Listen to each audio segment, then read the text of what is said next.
皆さんこんばんは。ワイワイニュース山崎です。今日は2019年の10月の22日火曜日ですね。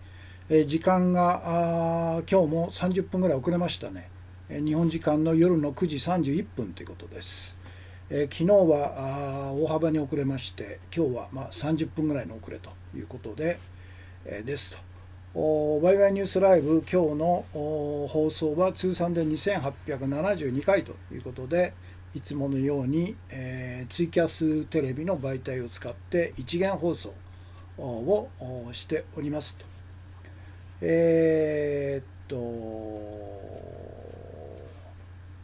今日も映像と音声ですね、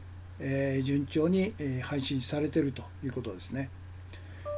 今日の最初のコラムですけど、今日の最新のお知らせということで、昨日の放送のメインテーマですね。これは米国傀儡政党自民党が戦後70年間以上にわたって日本の政治を独占支配できた10の理由とは一体何かというのが昨日のメインテーマでしてね。これをベースにして、このように YouTube 向けの表紙を作ってもらいました。これ大変な作業だと思うんですよね。戦前からの首相の画像がですね、ずっと並んでるんですね。それで自民党が独占支配できた10の理由ということです。で、今日の昨日のですね、現時点での視聴者総数ですけど、ツイキャスが282名様、YouTube が859名で、全部で1141名ということですね。そして、明日、今日のお知らせですけど、明日水曜日、10月23日の外国語放送は、語学研修のためお休みしますということです。そして昨日もご案内しましたように、今週土曜日10月の26日午後5時7時で第24回の根っこ勉強会を開催します。そしてワイワイニュースライブでライブ中継しますということですね。で、今回は今まで統一テーマでずっとやってきたんですけど、各パネラーが自分のテーマを最初の1時間各15分ずつ語り、後半の1時間で4名のパネラーがフリートークするという新しい形でやろうと思ってます。で、各パネラーのテーマですね。天野元康さんが消費増税の意味とは何かと。から大津恵子さん、首相には衆議院解散権はないんだと。から三角正さん、権力による関西生コン弾圧の真相とは何かと。そして私は安倍晋三自公ファシスト政権を打倒して市民革命政権を樹立せよという各パネラーのテーマです。今週の土曜日ですね。そして今日の画像ですけど、3名なんですね。一番最初は今日の午後1時から皇居内の松の間っていうところで、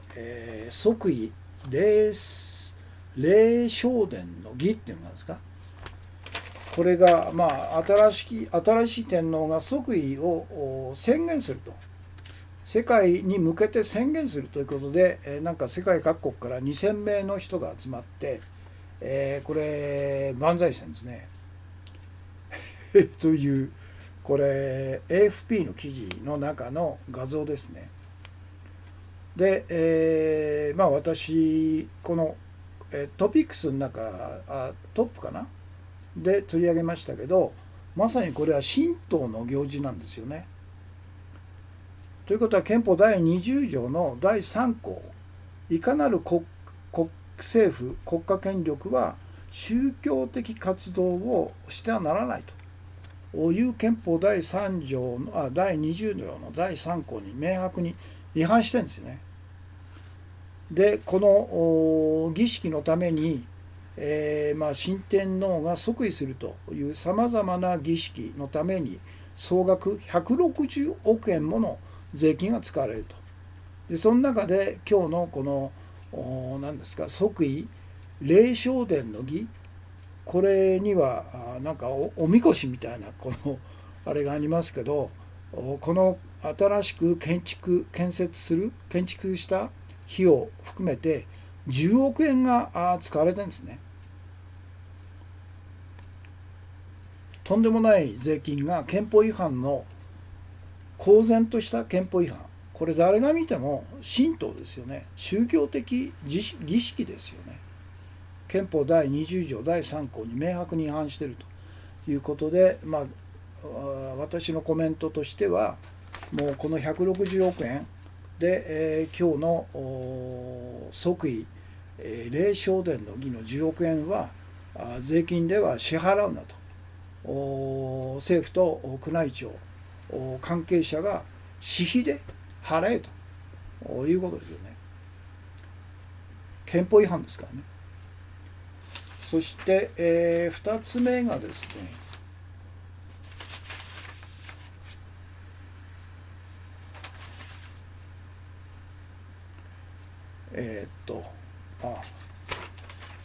3つ目か。2つ目のこの米国製の新鋭戦闘機 F35A と、これの画像がちょっと印刷忘れてましたね。次回木曜日で、3つ目がですね、この方元の郵政公社の常務理事だった方が日刊現代の長いインタビューに答えてるんですね。で、例の小泉純一郎内閣の時に強行された郵政民営化、これが全くのインチキであり、要するに郵政が持っている国民資産を外資が乗っ取るための謀略だったんだということを彼ははっきり言ってるんですね。元日本郵政公社常務理事の稲村光坊さんという方、日本郵政の迷走は民営化という構造改革の結果なんだと、当然、予想できたんだというインタビューで答えてるんですね。ということです。これが2つ目か。そして3つ目が例の F35 という、1機40億円の割高で調達していると。米国内で調達する費用よりも1機40億円ですよ。これを第3次号で全部で147機買うというとんでもない、全部で 6.2 兆円ですかね。これはいわゆる巨額な税金を使う場合、私が言ってる1年間に240万円のベーシックインカム、これが憲法第25条で保障して健康で衛生的な文化的な最低限の生活を送れるベーシックインカム、これが240万だと、月20万だというふうに私は主張してるんですけど、このベーシックインカムが何人分払うことができるのかということなんですね。それでさっき言った即位霊正殿の儀、これ10億円ですから、10億円を240万で10億円を240万円で割ると416面と416人なんですよ。ベーシックインカムで最低限の生活を保障するベーシックインカムを10億円というのは416人の国民に対して支給できたはずなんですね。で160億円という今回の新天皇の即位に関して全予算が160億円ということなんで、全部でですね416の16倍ですよね。と 416×16 6656人に対して今度はくだらない即位の天皇の即位のための国民の税金160億円をもしもベーシックインカム年間240万円支給するということだと、160億円というのは6656人に対して支給できたんですね。というふうに、これから税金の無駄遣いをどのように判断するかっていう基準として、ベーシックインカム1人年間240万円と、これで何人分支給できるのかというのを、私はその都度基準にして換算したいと思いますね。そうしないとなかなか具体的な巨額な税金の無駄遣いが具体的な身近な問題としてなかなか認識できないということなんですね。ということで、今まで、取り上げたことをですね、よいしょ、アップしますね。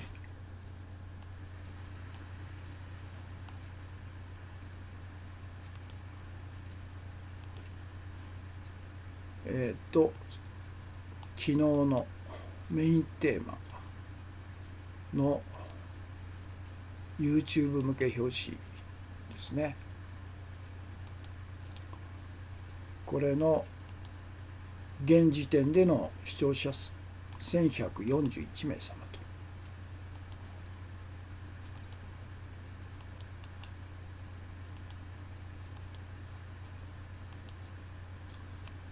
それから明日水曜日の外国語放送は英語放送ですかね。語学研修のためお休みさせていただくということですね。それから今週土曜日に、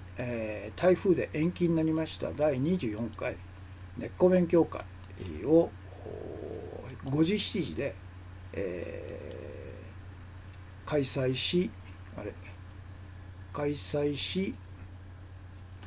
ライブ中継しますということですね。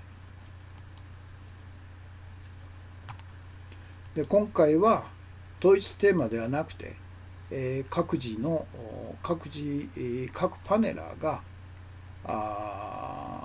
自分のテーマを最初の15分語って、4人で、最初1時間で残りの1時間で、フリートークするという新しい企画ですね。4人のそれぞれのテーマはこれです。マイナス8になって私の分が入りきれないということですね。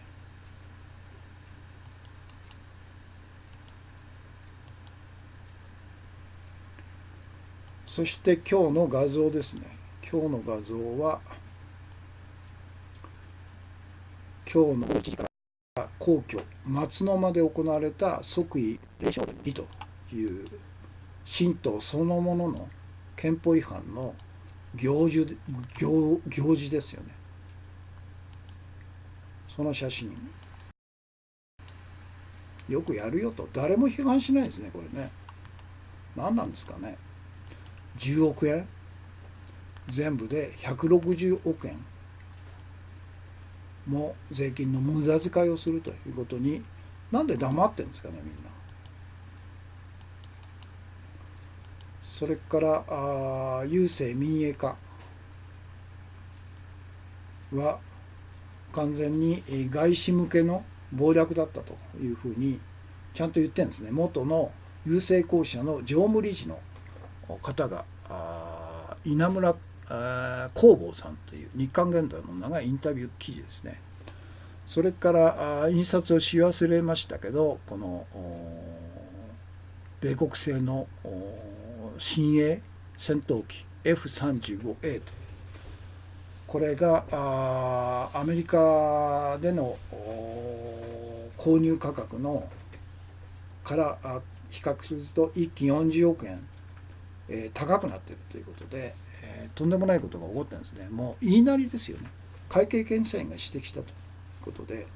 こんなもんやめろって言うんですよね。6.2 兆円ですよ。6.2 兆円、もしもこのF35 の購入147機を購入しないと、現在の戦闘機を継続するということであれば 6.2 兆円浮くわけですよね。6.2 兆円ということは、さっき言ったベーシックインカム年間240万円で何人支給できるかということで250万人なんですね。250万人に年間240万円をベーシックインカムを支給できるんですよ。どっちが最優先にすべきかというと当然じゃないですか。ベーシックインカムですよ。だから安倍自公ファシスト政権を早いとこ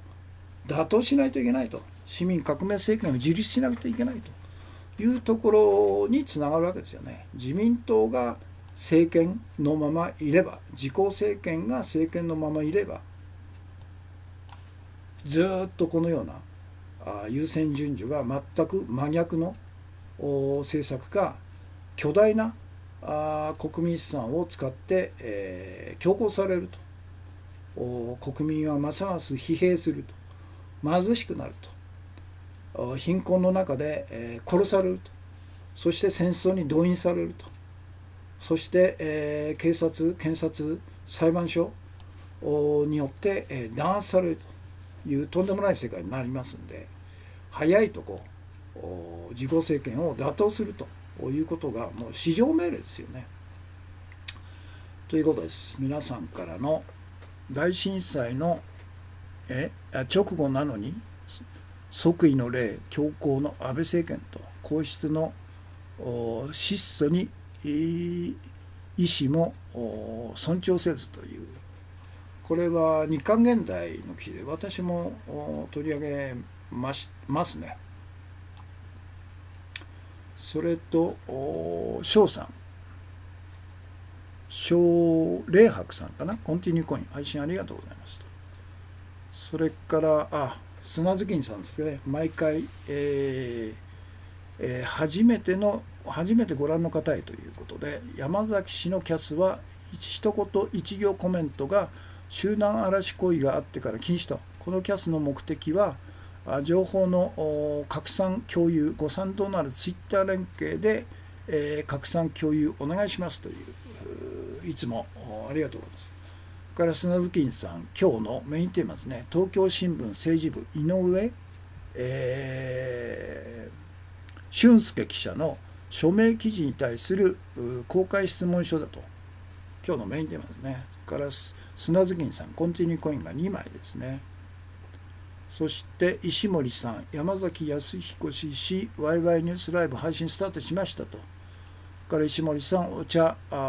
配信ありがとうございますと。から砂月金さん、被災地尻目に自衛隊を中東派遣と、防災より、防衛のあべこべという、防衛じゃなくて戦争ですよね。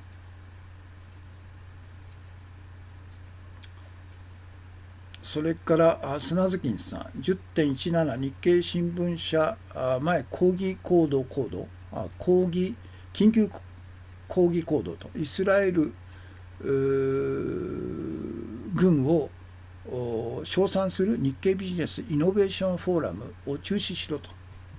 もう完全にあれですよ、日経新聞というのは謀略新聞ですからね。日本の謀略報道機関はNHK から時事通信、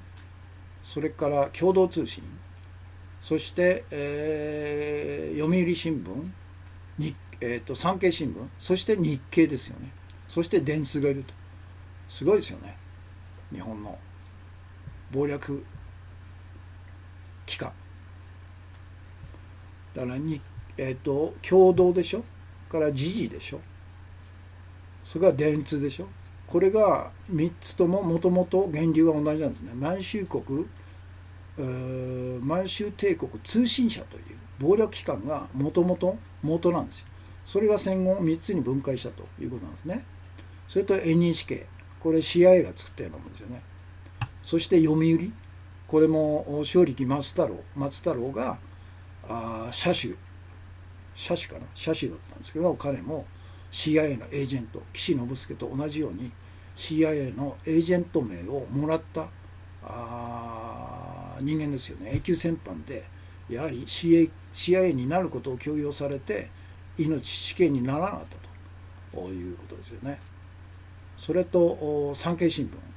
統一教会系産経新聞、そして日経新聞と、これがなんかイスラエル軍を称賛するフォーラムを開催したっていうことなんですね。ひどいもんですね。それから砂月院さん、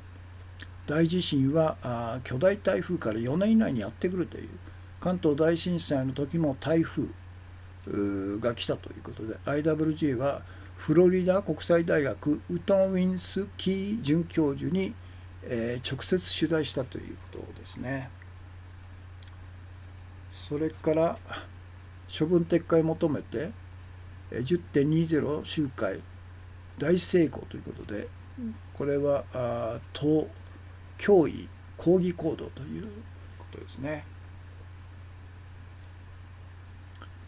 から砂月院さん、定例会レポート、福岡横田区域と日米合同委員会、なぜ首都圏上空を米軍が管理するのかと、まさに、米軍による日本支配ですよ、軍事支配ですよね。ジャーナリスト吉田俊吉さんかな。で、アジア記者クラブ特集香港ソーランとチャイナフォピア香港ソーランっていうタイトル自体がなんかおかしいよね、これね。アジア記者クラブ、民主化闘争ですよ。香港における民主化闘争を香港ソーランっていうふうに呼ぶこと自体が間違ってんじゃないの、これ。アジア記者クラブ怪しいよね、これね。から 10.22 天地大荒れ、本沢二郎さん、日本の風景3473から砂月院さん、社説天皇即位の儀式権威高める手法に警戒をと、琉球新聞ですね。から砂月院さん、ファーウェイはグーグルなしで行くのだろうかと、マスコミに載らない海外記事ということですね。ここまでですかね。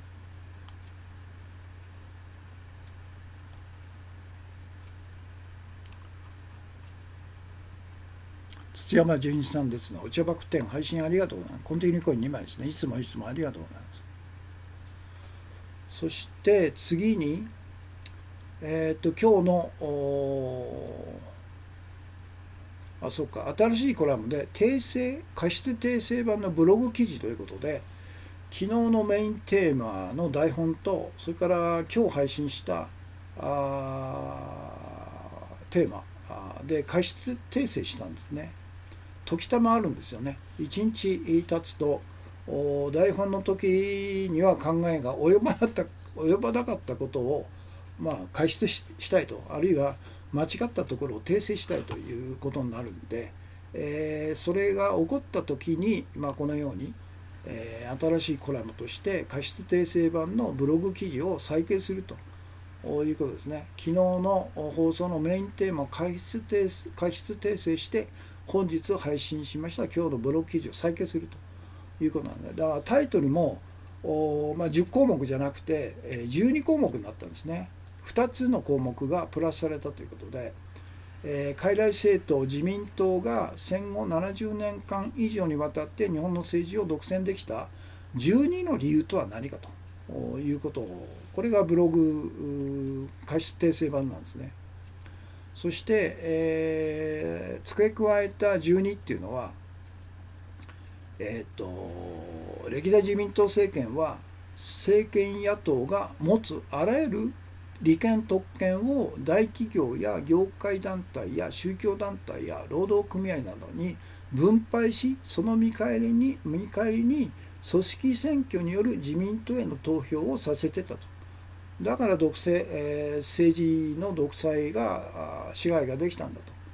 から 10項目目、歴代自民党政権は政権与党が持つあらゆる権力、11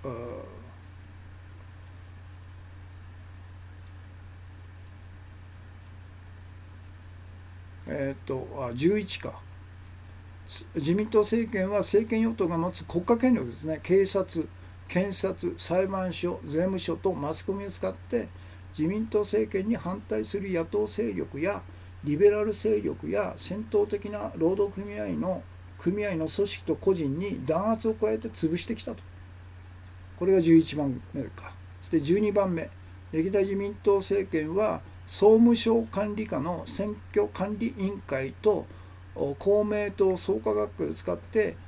期日前投票箱の中身を差し替えたり、正体不明の武蔵やグローリーなどの選挙専門商社を使って集計プログラム改ざんによる野党票のすり替えとの不正選挙をやってきたんだと。これがプラスになったんですね。でこの2つちょっとアップしましょうか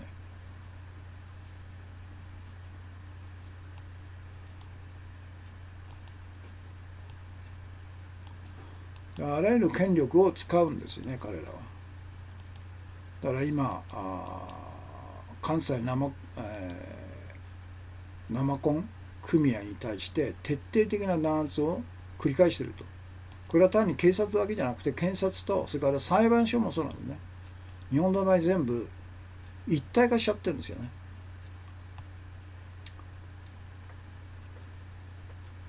国家権力、警察、検察、裁判官、裁判所、税務署も使うんですね。とマスコミを使って自民党政策に反対する野党勢力やリベラル勢力や戦闘的な労働組合の組織と個人に弾圧を加えると。で潰してきたんだということですね。だから、戦後ずっと日本の政治を独占支配できたんですね。反対勢力を潰せばできますよね。から歴代自民党政権は総務省管理下の選挙管理委員会と公明党じゃない公明党ですね。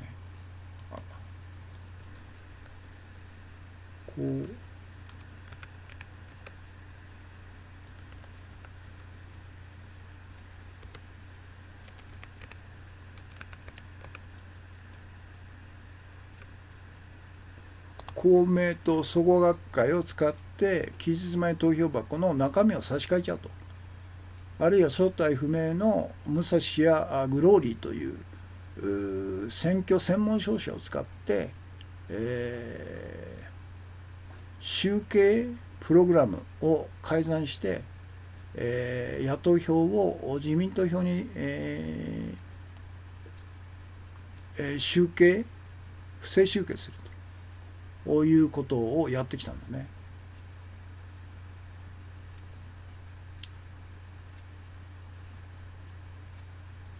マイナス11。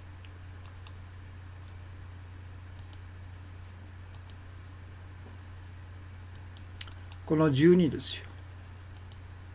12をやれば戦後70年以上自民党が米国の傀儡政党自民党が日本の政治、行政、経済、金融、社会、教育すべてを独占支配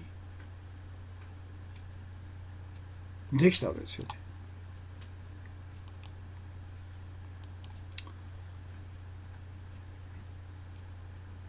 で今日の座右の銘か、昨日できなかった今日の座右の銘、久しぶりにこれ一番最初に来るのが宮沢賢治の言葉ですね。世界全体が幸福にならなければ私の幸福はありえないと。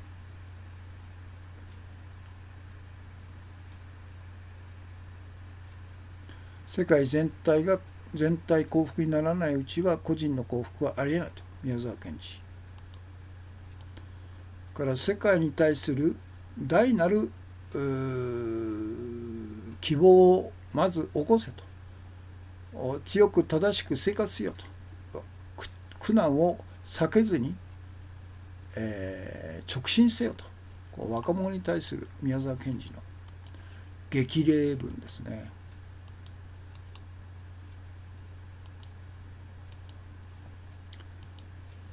それから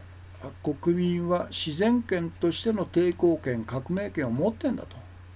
これイギリスの哲学者ジョン・ロックの言葉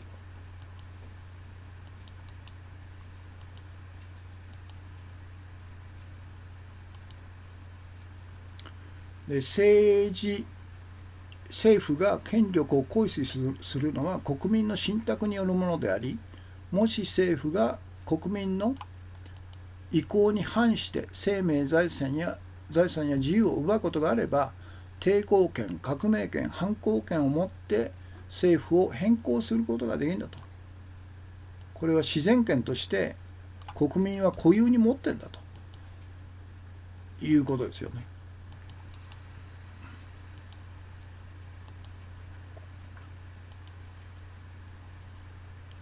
それから命もいらず名もいらず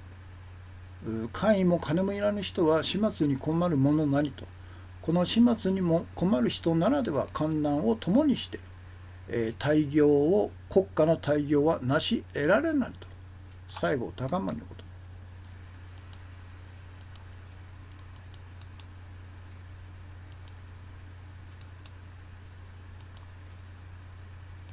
ですね。それと天下の正道に立ち天下の大道を行う人とは孟子の言葉。どんなに金を積まれようとも金の誘惑に負けて正道を踏み外すことは絶対にないと。力強いですね。絶対にないんですからね。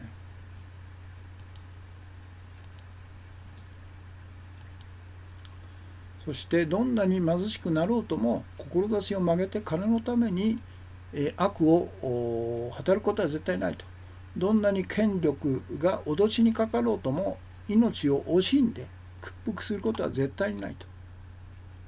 孟子、紀元前500年ぐらいの人なんですね。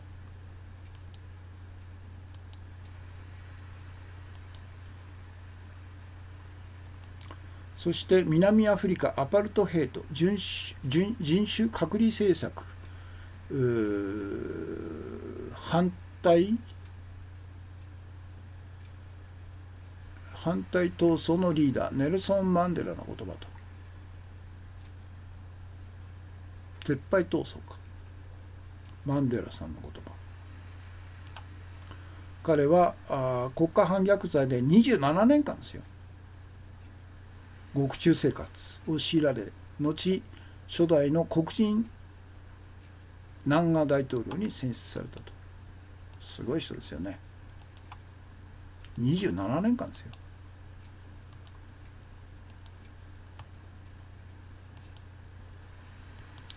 1、人間として何もせず何も言わず不正に立ち向かわず弾圧に抗議せず、また自分たちにとっての良い社会、良い生活を追い求めずにいることは不可能なんだと。そうなんです。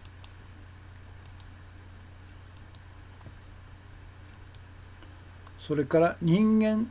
じゃないな、刑務所に入らずしてその国家を真に理解することはできないと。国家はどのように上流階級の市民を扱うかではなく、どのように下流階級を扱うかで判断されるべきだと。これは意味が深いですよね。27年間獄中に入っていた人ならではの言葉ですよね。それから奴隷制やアパルトヘイトと同様、貧困は自然のものではなく人間から誕生したものだと、発生したものだと。よって貧困は人類の手で克服し、根絶できるんだと。まさに貧困というのは人間が人間を搾取することから始まるんですよね。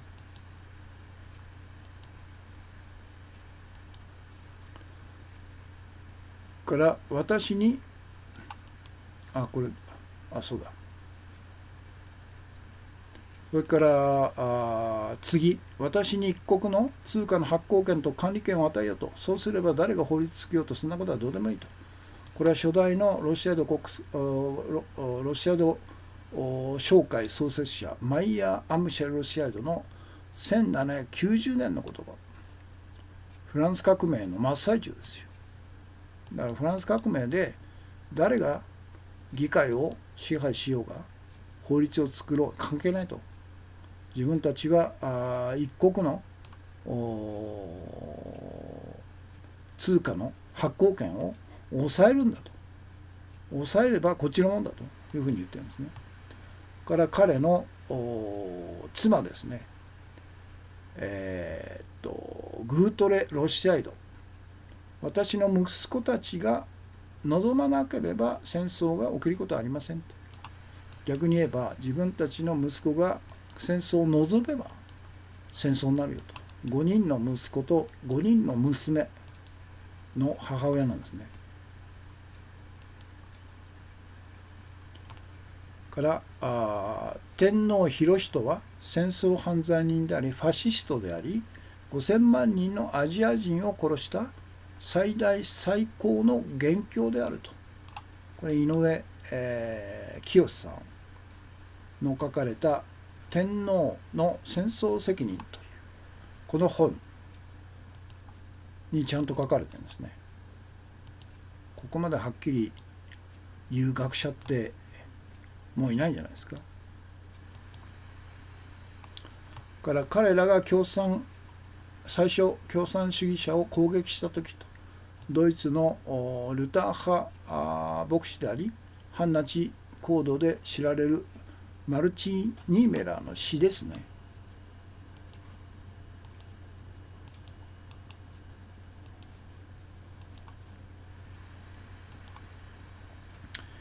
ナチ党が共産主義者を攻撃した時、私は自分が多少不安だったが共産主義者でなかったから何もしなかったと。自分は関係ない、直接関係ないからって言って傍観してたと。で、ついでナチ党は社会主義者を攻撃したと。私は前よりも不安だったが社会主義者ではなかったから何もしなかったと。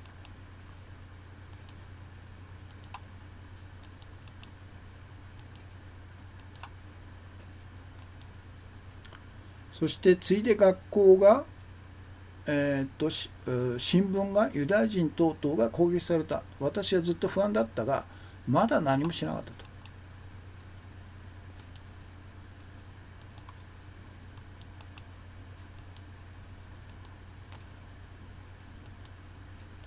でナチ党はついに教会を攻撃したと。私は牧師だったから行動し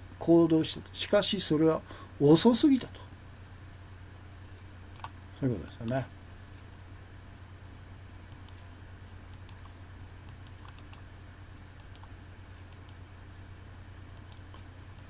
で貧乏な人とは少ししか物を持っていなかったもっとも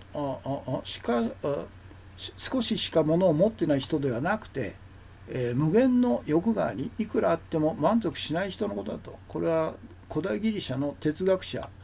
エピクロスの言葉と。まさにそうですよね。常に満足しない人が貧乏なんですね。心が貧乏だと。からお金をたくさん持っている人は政治の世界から追放されるべきだと。ウルグアイのホセ・ムヒカ前大統領ですね。奥さんが副大統領になってるんですね。ウルグアイで世界的今朗読してますけどジム・ロジャーズの言葉、近いうちに世界規模の破綻が来ると。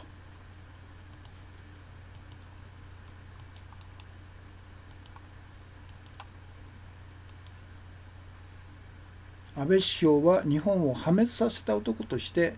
歴史に名を残すでしょうと。お金を大量に吸っている間はそれを享受している人たちはの暮らし、そうか、これ別々にやった方がいいな。安倍晋三、日本を破滅させた男として名を残すと。とんでもないですね。破滅なんかさせねえって、お前が破滅しろって言うんだよね。で、お金を大量に吸っている間はそれを享受している人たちの暮らし向きも良くなります。しかしいずれ破綻に向かい全ての人が苦しみますと。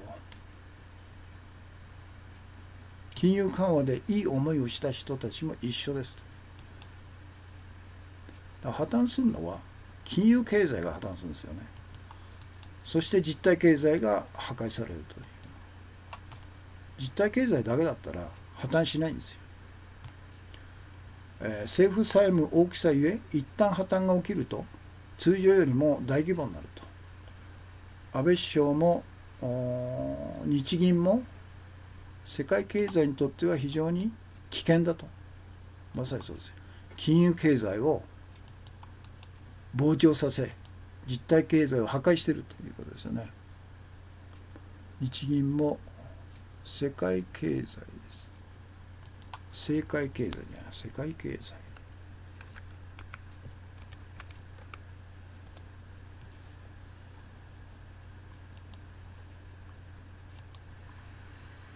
から安倍首相がやったことは全て間違っており、これからも過ちを犯し続けるでしょうと。このインタビューは何年前かな、4、5年前なんですね、これね。週刊東洋経済誌のインタビューなんです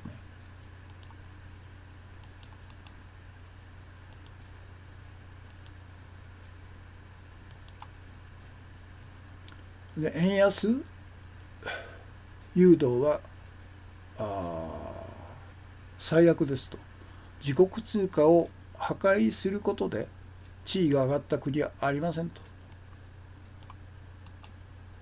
アベノミクスっていうのはまさに自国通貨を安くして大企業、輸出企業に恩恵を与えるということなんですね。ジョン・レノン、世界は強靭によって支配されていると。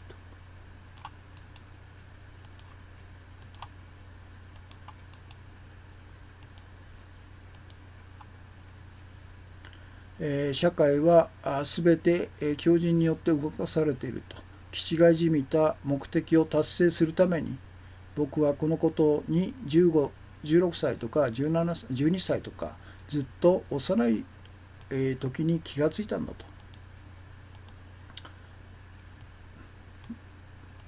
でも自分の人生を通してこのことを違った方法で表現していたと。僕が表現しているものはいつも同じことだったと。でも今はこのことを言葉にして示そうと。音楽プラス言葉にして示すと。僕たちは変質教たちによって変質教たちの目的を成就するために支配されているとねと。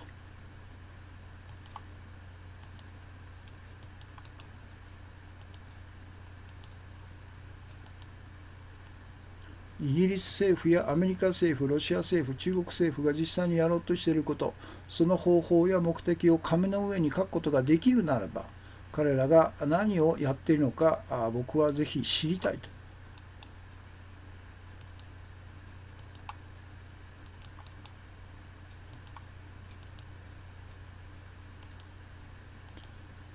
で、彼らはみんな気違いなんだと。でもそれを表現すると僕はきっと気違い扱いされてきっと殺されてしまうだろうと。これこそ気違いじみた現実なんだと。実際に彼は気違いに殺されたんだよね。というのが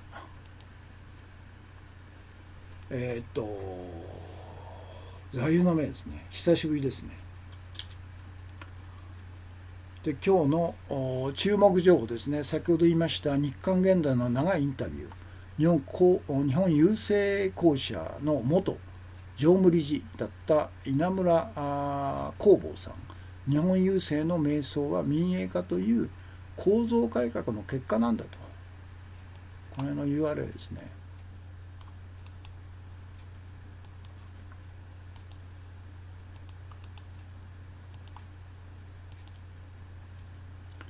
でここのポイント、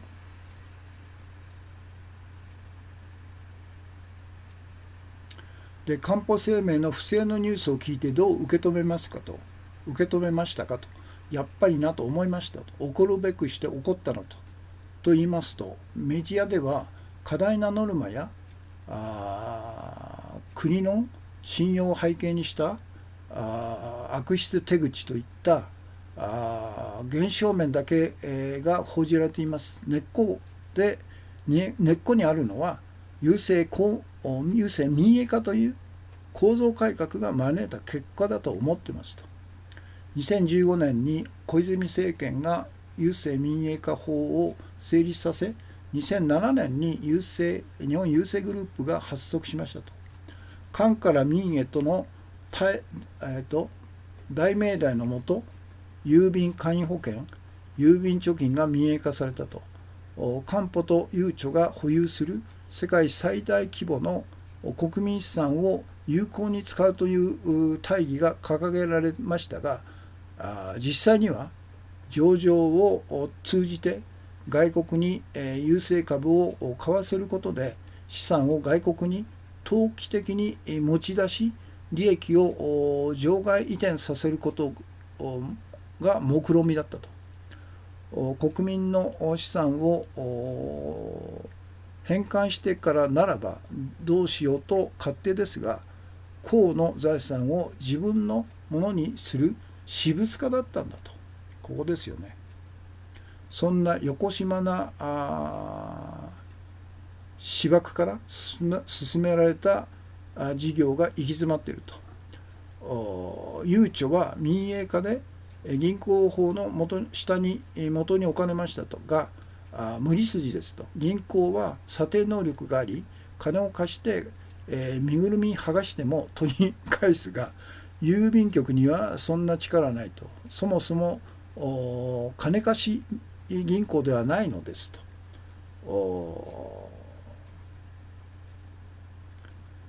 と。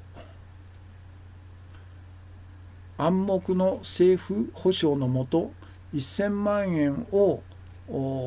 限度にささやかに貯める一種のセーフティーネットなんですと。郵便の仮預け入り限度が1100万に引き上げられたと。今年4月から2600万円さらに引き上げられましたねと。バカなことをすると思いますと。今は超金利時代と、このどこの金融機関も運用に頭を抱えていると。預金をありたがっていないと。そんなタイミングで限度額を増やしてどうするのかと。官報はどうですかと。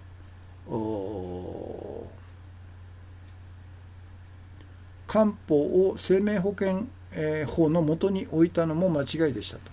大手生命保険会社とは成り立ちや哲学が全く違いますと。官報はささやかな予算、教育費や入院費、組織の費用を賄うための保険ですと。入るのに診察はいらないと。保険金は葬式の現場に現金で持っていくのが原則と。遺族からお父さんこんなに貯めてたのと感激され、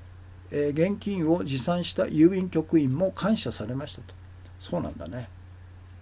大地震の時には借用証書は取るものの、融通しただけで面通ししただけで、通帳やハンコがなくても現金を渡したと。民営化後の東日本大震災では緊急時の対処法すらまともに伝達されていませんでしたと。民営化で、銀行や政府と同列になったと。社会政策としての郵便や官報であれば、社会的に運用益を追求することも、郵便局員がノルマに追われて、奔走することもなかったと。能力もないのに無理やり普通の民間金融機関や政府にと同じにしたため、大きな歪みが生まれたと。その結果が今回の大規模な不正ではないかと。金融庁など当局の指導を受けた小手先の改善で改まるレベルの話ではないと。ですから官報不正問題を矮小化するなと、こういう鋭いことを言ってる人がいるんですね。ということです。キララカットさんがお茶爆10ですね。はい。砂月金さん、戦争を望むロスチャイルドの隠し子、チャーチル、スターリン、ヒットラー、娘婿ロックフェラー、その隠し子ビル・クリントン、ヒラリーと、嫁ヒラリーと全部つながっちゃってるということですね。そして、今日の推奨本の朗読ですね。現在、61分ですか。比較的早いですね。43名様、全体で160名様、コメントが52件ですね。この本ですね、ジム・ロジャーズさんの日本への警告ということで、今日から第4章ですね。第4章、家族とお金を守るために私が学んだ9つの成功法則というところです。ここを読みますね。本章からは一人一人の読者に向けて普遍的なアドバイスを記していると。人生の成功を望む人は第4章を、投資で勝利を得たい人は第5章を参考にしてもらいたいと。これらのテーマについて過去に節著、人生と投資で成功するために娘に送る12の言葉、日本経済新聞出版社や世界的な大富豪が人生で大切にしてきたこと60、プレジデント社などでも触れてきたが、先行きの見えない時代の日本に暮らす人々にとってはより大きな意味を持つと考えていると。それでは本題に入ろうと。人生を成功させるためにこれをしなさいという単純な答えは存在しないと。しかしやってはいけないということであれば、いくつか思い浮かぶため紹介したいということで、1、人の言う通りにしてはいけないと。私は誰かから勧められたことを実行するたびに必ず損をしてきたと。他人と話すことに学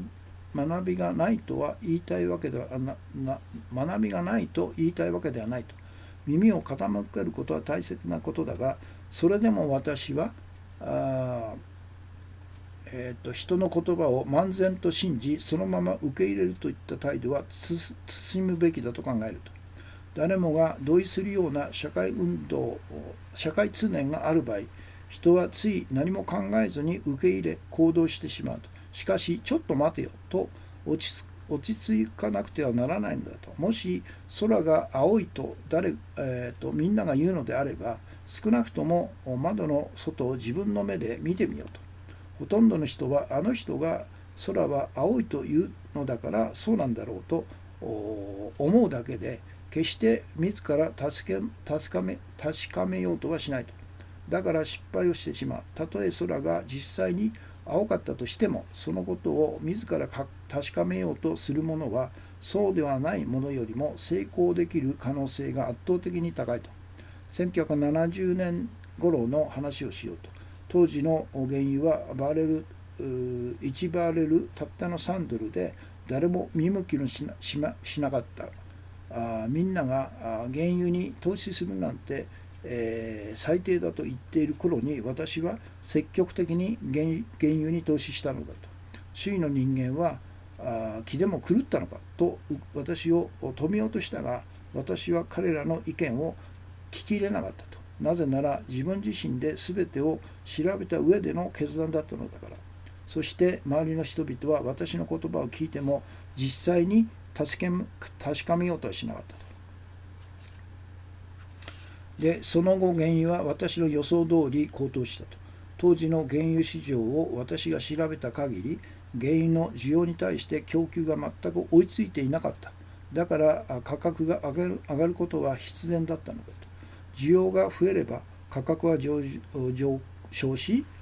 供給が増えれば価格は下落すると、そんな大学1年生の経済学の教科書に書いてあるような簡単な法則に従っただけで、私は大儲けできたというわけだと。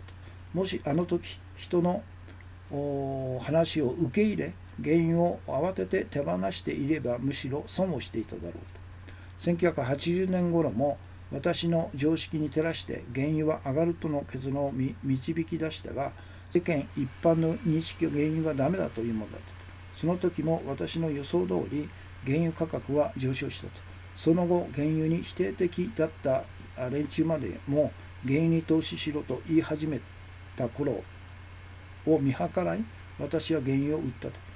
原油市場の過熱を感じ、値下がりすることが予想されたからだと。その結果またしても大きな利益を得ることができたと。疑問を持とう。成功したいのであれば、最終判断を行う時には自分以外の誰の言うことも聞いてはならないのだと。これまでの人生で世界一般に流布されている常識や通念が実は間違っていたというテーマを幾度も目の当たりにしてきたと。私が成功することができたのは、みんなが素晴らしい投資先だと口を揃えるような企業には投資せず、見向きもされないようなものに投資をしてきたからに他ならないと。もし世の中の多くの人々が株を買いたいとかデイトレーダーになりたいなどと言っているときは、株式市場が過熱しているということの証左だと。そんな時に株を買っても決して大儲けすることはできないと。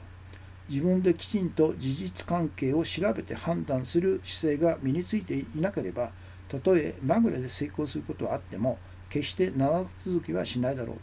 と。例えば私が X という株を10の値段で買うように言い、あなたがそれを信じて株を買ったとしようと。その株が20に値上がりしたのなら、あなたは一応儲かったような気になると。そんな時はジム・ロジャーズの言う通りだなどと決して言わず、自分がいかに利口かを周囲に言いふらすだろうと。しかし間もなくどうすべきか見当がつかなくなるはずだと。さらに買い増しをすべきか、あるいは売るべきなのか、そして誤った判断とか儲けを失うことになると。自分自身の中にその株を買った明確な理由がないのだから、このようなことになるのは当然だと。では私のアドバイスが外れた場合はどうだろうかと。例えば10の値段で買うようにアドバイスした株が5に値下がりした場合は、そうした時損をしたと感じた人は、ジム・ロジャーズはアホだと言うだろうと。そして結局その株をどう扱ったらいいのか分からず途方に暮れるほかない。なぜならその人はジム・ロジャーズはアホだということを知っていても株をどうすべきかは知らないんだからと。お通しで勝つために私が心がけてきたことについて詳しくは辞書でお伝えするが、ジム・ロジャーズが言っているというだけでは成功することはできないと。人の言うことは聞かず自分で考えなくてはいけないと。投資に限らずそのことはまずは覚えておいてもらいたいと。こういうところが今日のあれですね。まあ当然でしょうね。人の言うことをそのまま鵜呑みにしたら間違えるよということですよね。別にそれは株の投資だけじゃなくて、全てに共通しますよね。砂月さん、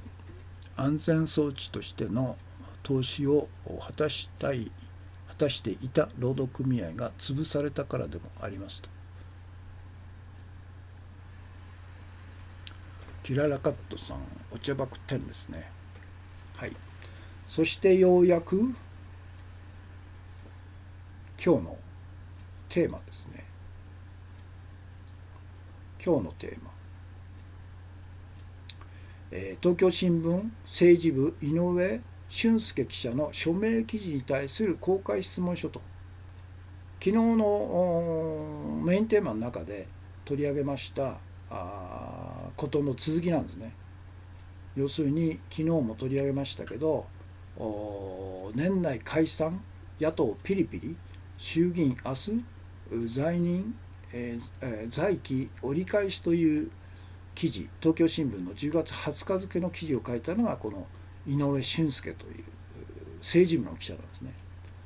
だから彼のこの署名記事に対して、私は納得できない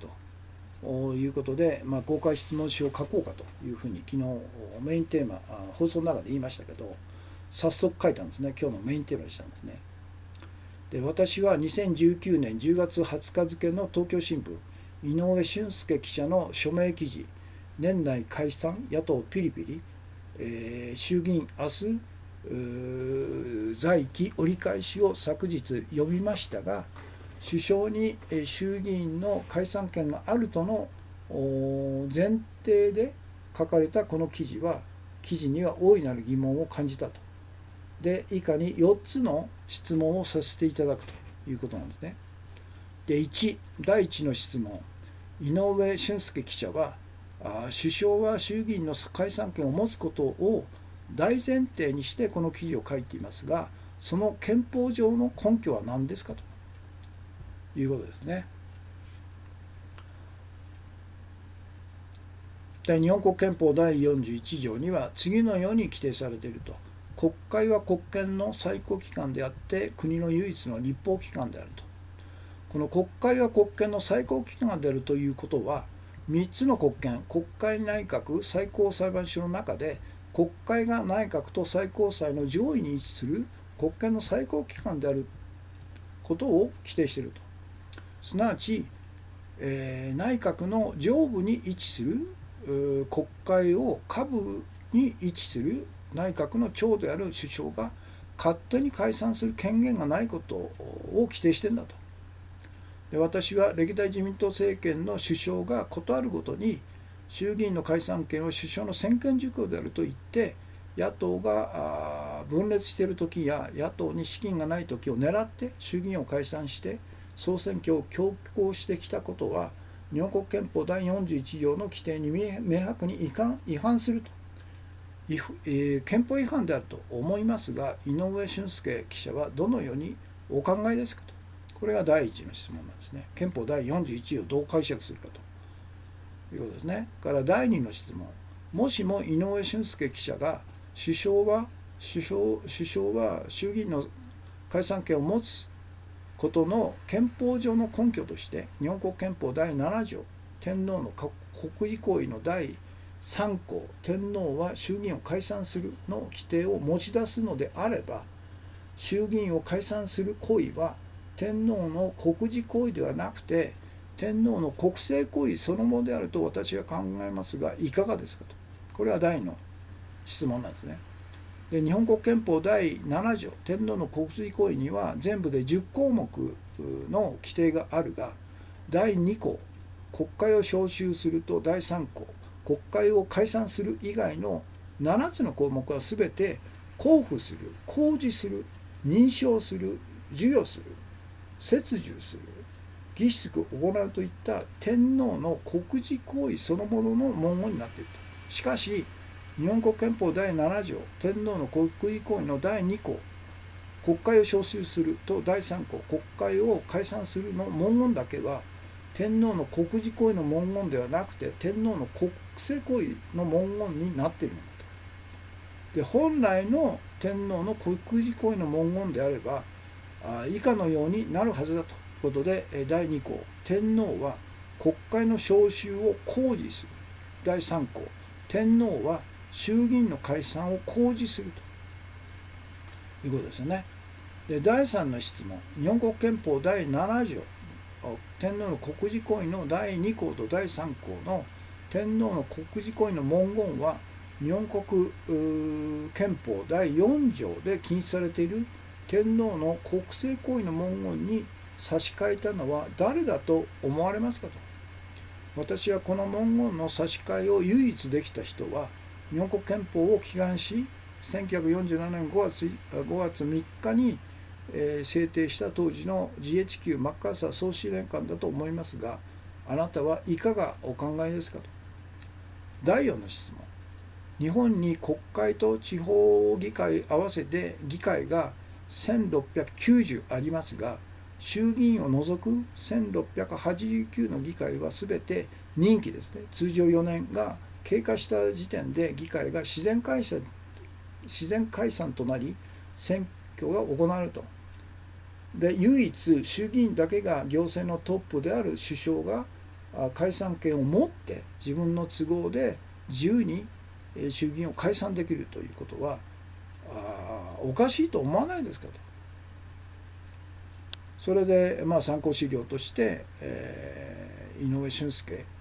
記者の署名記事を再掲するということになってるんですね。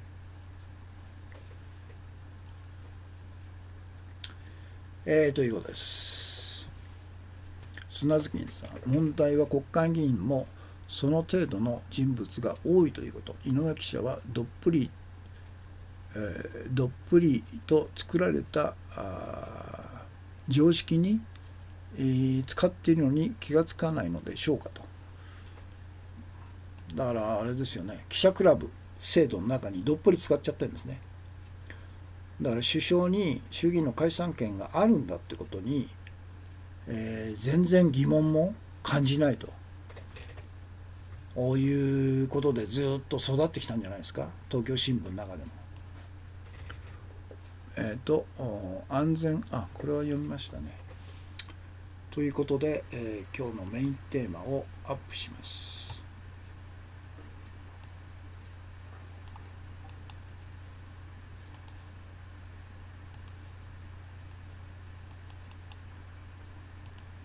この質問、公開質問上、彼自身の元に届くようにしたいですよね。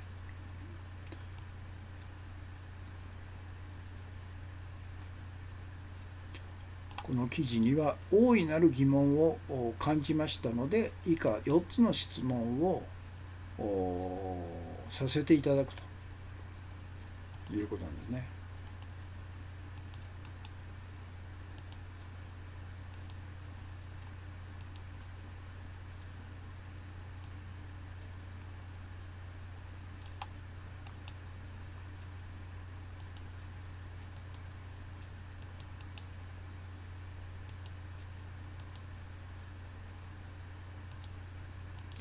で、第1の質問、井上俊介記者は、首相は衆議院の解散権を持つことを大前提にしてこの字を書かれていますが、その憲法上の根拠は何ですかということですよね。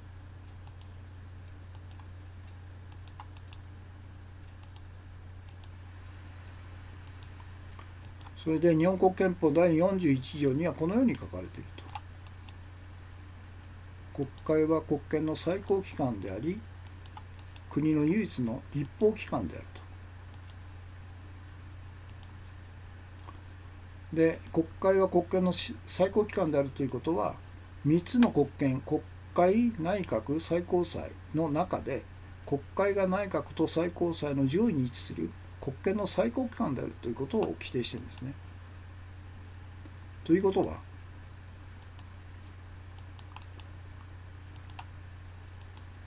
は、国会の下にある内閣の長である首相が勝手に上位にある国会を自分の都合で解散できる権限なんか持ってないのは当たり前なんですよね、41条。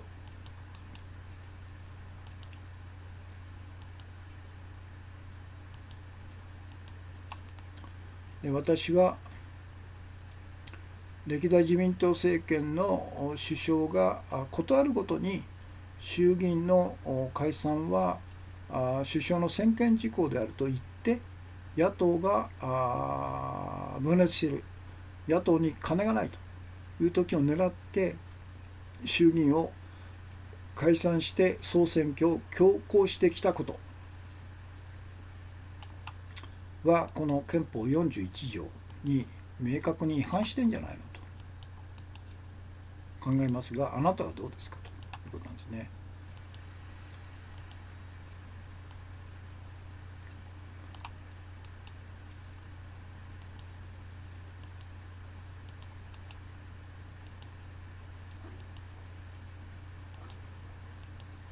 で、第2の質問。もし井上記者が首相は衆議院の解散権を持つ根拠として日本国憲法第7条天皇の国事行為の第3項天皇は衆議院を解散するの規定を持ち出すのであれば、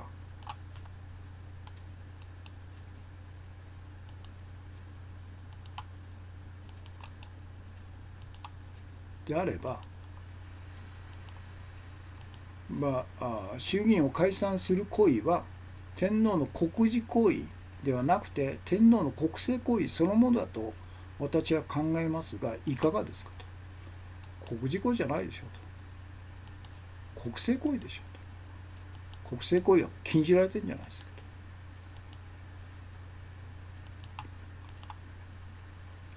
と。で、日本国憲法第7条天皇の国事行為には全部で10項目があるんですけど、第2項国会を召集すると、第3項衆議院国会を解散する以外に7つの項目は全て交付するとか公示するとか認証するとか授与するとか、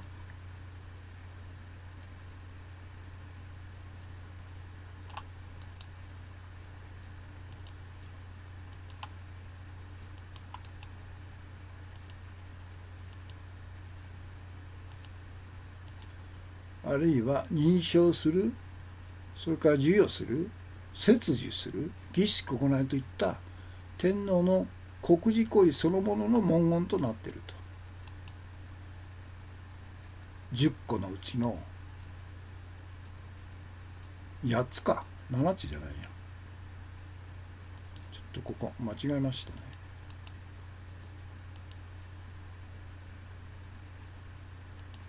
8つですね。しかし日本国憲法第7条天皇の国事行為の第2項第3項の文言だけは天皇の国事行為の文言ではなくて天皇の国政行為の文言となっちゃってる。おかしいんじゃないのということですよね。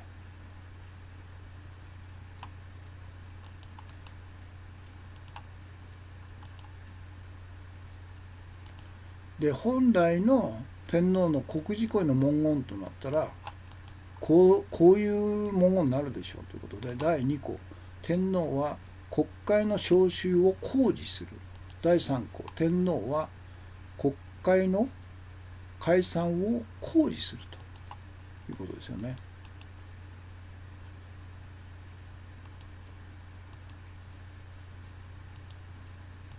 で、第4の質問、第3の質問か。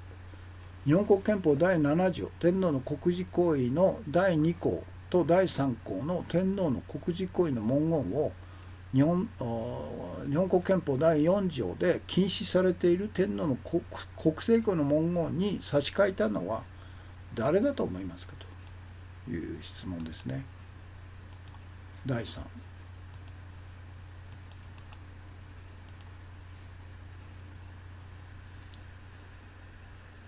日本国、これ憲法か。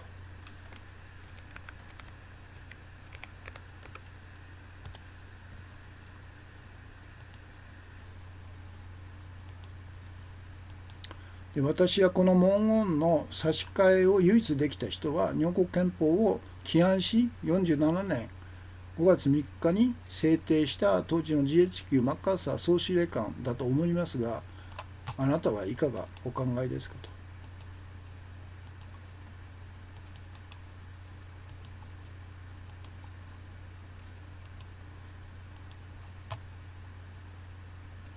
で、第4の質問ですね。第4の質問。日本には国会と地方議会合わせて議会が1690ありますが、衆議院を除く1689の議会のすべては任期通常4年が経過した時点で、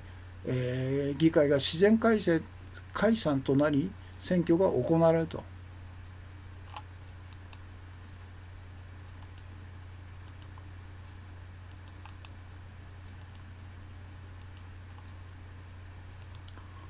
で、衆議院だけが行政のトップの首相が解散権を持って自分の都合で自由に解散できることをおかしいと思わないですかと。第4の質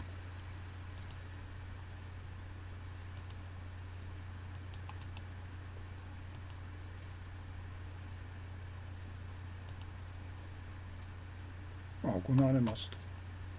同じやつが、失礼。同じやつが言っちゃいました。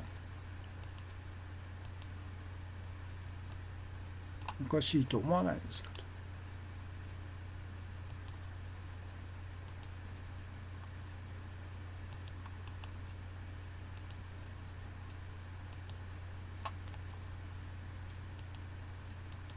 で、以下に署名記事を再掲しますということで URL ですね。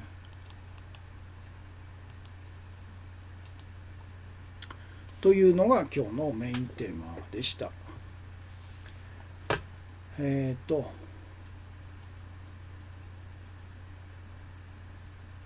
日のトピックスですね。今日のトピックス、日本の貿易収支3ヶ月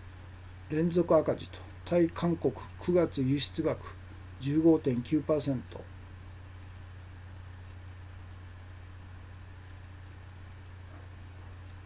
減ですよね。半ギョレですね。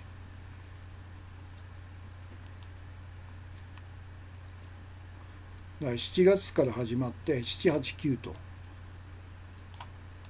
対韓国への輸出、日本からの輸出額が大幅に減っているということなんですね。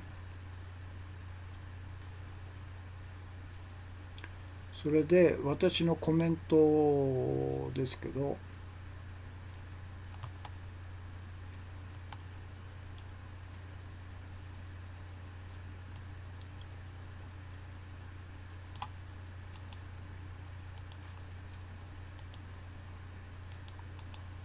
私のコメント。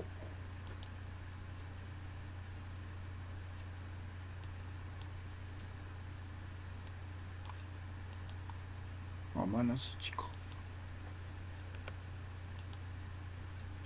私のコメント。今年の7月の安倍晋三内閣による一方的な半導体及びディスプレイの材料の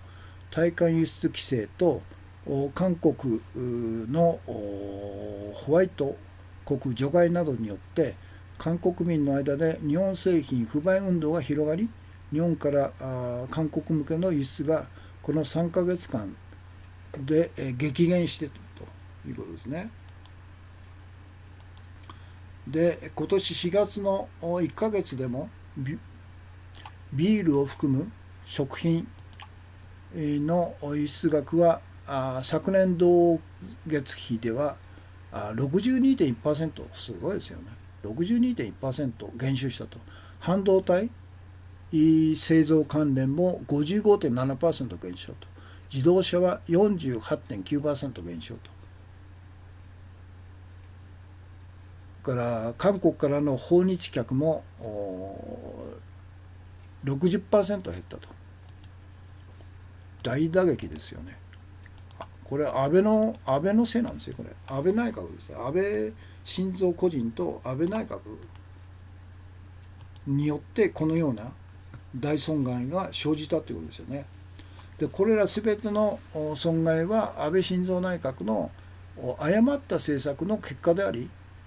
損害を受けたビールメーカーユニクロなど全ての日本企業と対馬や別府や沖縄等のなどの観光業者は誤った政策を閣議決定して実行した安倍内閣、安倍晋三首相以下の全閣僚個人に対して、損害賠償を支払わせると、そして個人責任を取らせる必要があると、そういうことなんでね。黙ってちゃダメよと。だから今んとこクレームしてんのがユニクロの柳井会長、社長ぐらいしかいないんですけど、なんで黙ってんのと。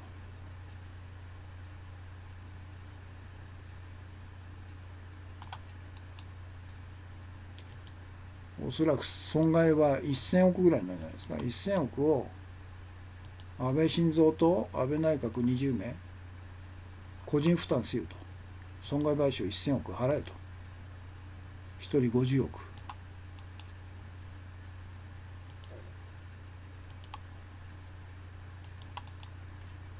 ということが必要なんですよっていうことですよね。それから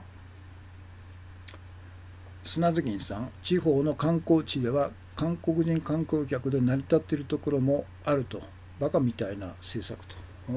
本当そうですね。だからなんで彼らは黙ってんのと。安倍がやったんでしょと。安倍に対して個人責任を取らせるということで賠償請求して彼の資産身ぐるみ剥げてるんですよね。から2番目、天皇陛下即位を宣明っていうんですか、即位を宣明、これ AFP。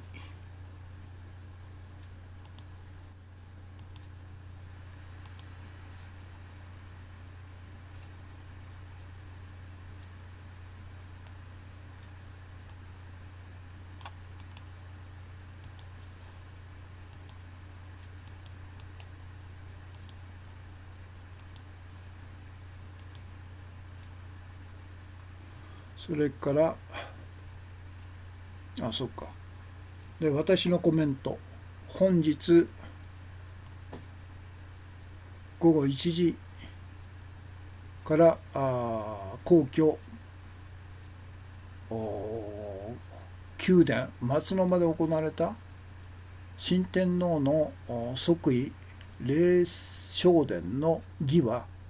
神道の儀式であり、日本国憲法第20条第3項の規定、政府及びその機関はいかなる政治家としてはならないに明白に違反していると。憲法違反なんですよ、これ。だから憲法裁判所が必要なんですよね、日本ね。憲法違反が公然と行われてても、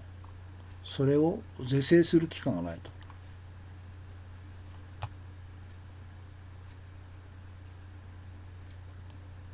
憲法第20条第3項。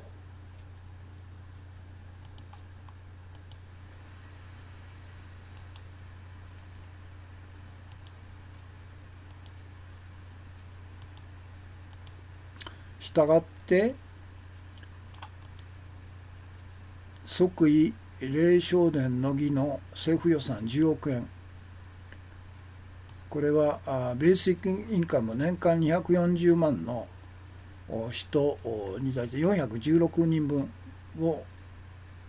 に相当と、それから天皇即位の総関連予算160億円、ベーシックインカムで6600人分に相当は即刻政府貸し出し禁止ですよね。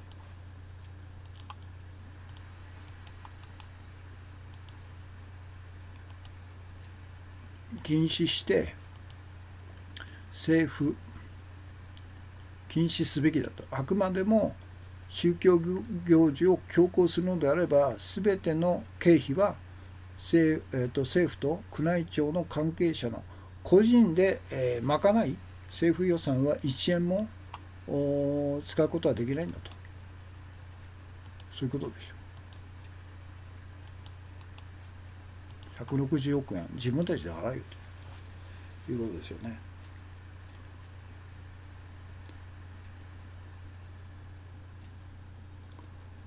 それから F3 F35A 1機40億円割高で、調達と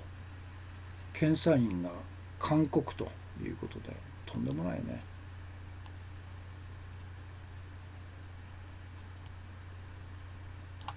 朝日新聞デジタル。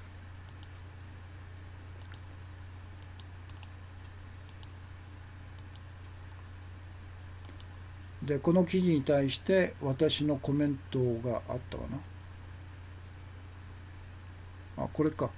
これとは別にですね、赤旗、新聞赤旗が別の記事を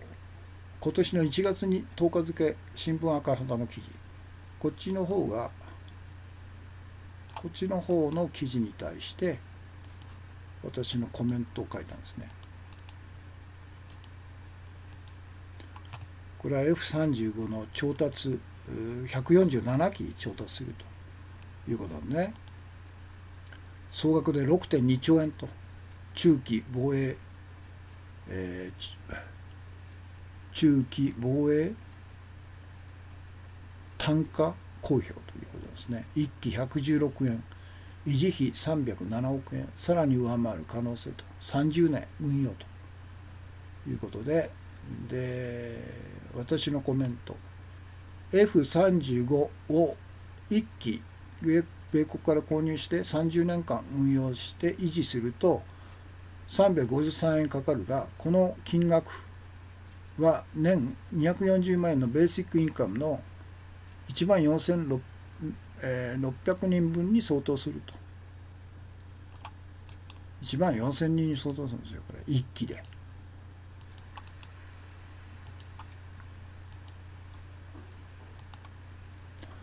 で、中規模で全部で147機調達する 6.2 兆円となると、この金額はベーシックインカムの258万人すごいですよ。こんなのやめろって言うんですよね。258万人に年240万円のベーシックインカムを支給しろって言うんだよ。それから年金支給額を75まで選べるようにすると。から65歳以下受け取る場合は 0.4% 減にするという。ひどいね。やりたい放題だね。社会保障1300億円削減すると。これで安倍内閣支持率が 59% とか 56% っていうんですか。もう大嘘でしょっていうのはバレバレだよね。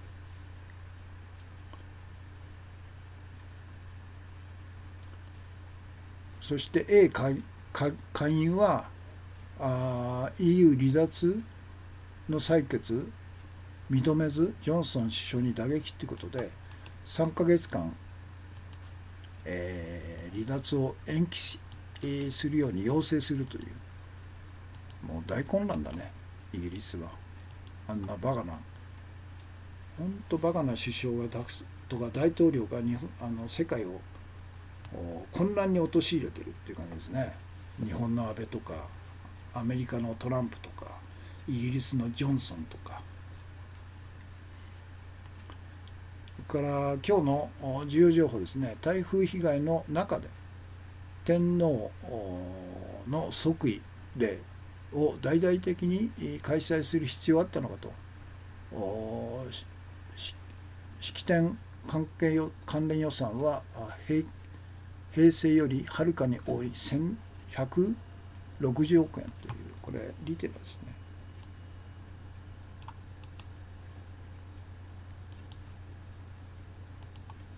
国民の金なんですよね。安倍の金、安倍の財布から出してんじゃないんですよ。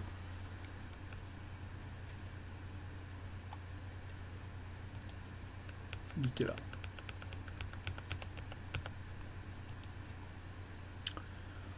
ということですね。ということで時間が1時間と29分30分ですね、ちょうど。ということで、視聴されている方が42名、全体で215名と、コメントが94件ということですね。今日の火曜日の放送はこれで終わりです。たくさんのコメントとたくさんのコンティニューコインとたくさんのギフトいただきましてありがとうございました。ということで、明日水曜日は語学研修のためにお休みということで、あさって木曜日ですね、9時から9時半の間に、放送開始したいと思いますので、よろしければまた合流してくださいということで、お疲れ様でした。今日の放送これで終わりです。